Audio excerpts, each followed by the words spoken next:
Bakit nga ba kami pumipitik? Isang bagay na napakahirap ipaliwanag. Nagugugol kami ng oras, pagod at talento. Walang inihinging kapalit.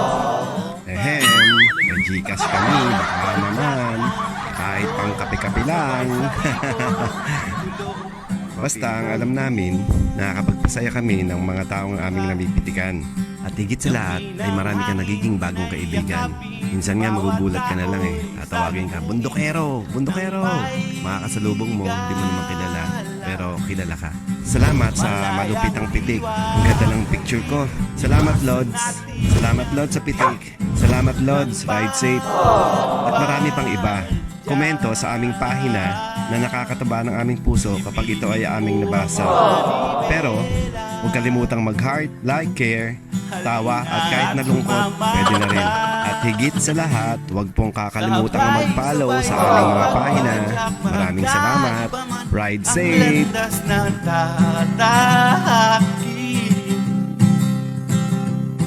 Kahit saan